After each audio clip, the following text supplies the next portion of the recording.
Alright, getting back on this. This is number 5. Uh, Had some unproductive brain chemistry over the last couple of weeks, so it's kept me from posting videos. It's been unfortunate in that respect, but this is usually the worst time of the year for me, and basically all I did was do a bunch of work and set myself up financially for upcoming tax season, so awesome there. But I'm going to get back on this horse. So today I want to talk about the sort of the why of introspection. And when I say introspection, I mean a whole host of different practices: meditation, contemplation, awareness, um,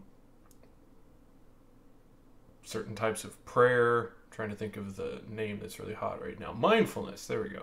Uh, all of these sorts of labels for these practices where people isolate themselves, they decrease the stimulation in their life. And they do all sorts of weird stuff. Like, why do people want to go and live in caves or forests or go out into the desert or the deserted places by themselves? What's going on with that? And the main the main thing to say about that is that our minds are out of shape, and our bodies are out of shape as well. But if you look in the mirror, you can see that your body's out of shape pretty well. There's a lot of social avenues for feedback that your body's out of shape, and then there are institutions designed, gyms, to address that situation uh, everywhere. You can't walk more than 5 blocks without running into a gym of some sort at this point. So even though we have all that feedback about getting our body in shape, and we have the institutions and we have the practices, our bodies are still out of shape. How much worse is it for our minds, where it's really hard to notice, because no matter how bad a state your mind happens to be in, unless you're really suffering, it's just your experience, and your experience is just how the world is.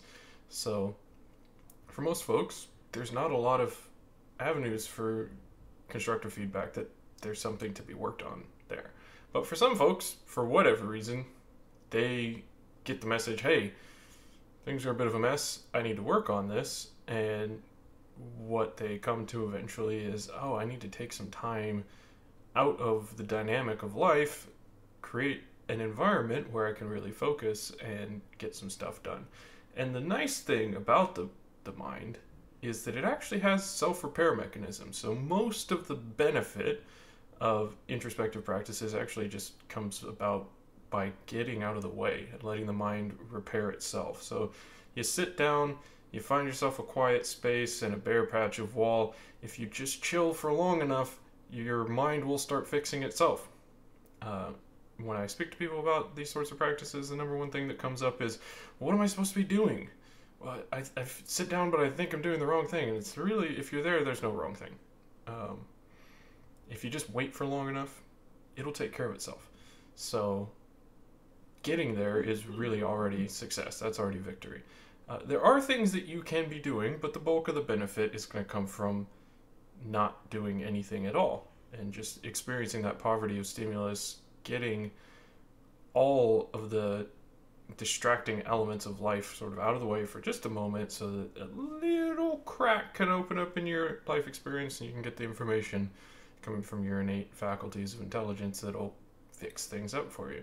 The more often you do that, the more often you get that information, the more those sorts of practices are going to grow into something that affirms your life, that makes creates a space within which your mind can become healthy. So that's really all there is to it. When you get doing it experientially, it's really quite fun. It's really quite pleasant. There are all sorts of interesting effects, cool stuff to see. And you get tons and tons and tons of dopamine. Like, when your brain's auto repair mechanisms are kicking in, it actually feels great. You get a lot of encouragement to keep doing it, and that's why people can get very hooked on that, and end up going out into the deserted places and whatnot, and trying to see if greater and greater and greater separation from the distracting elements of life can lead to greater and greater outcomes. And to a certain extent, that's possible. But for the most part, you don't really need to worry about it until you're really, really far down the road.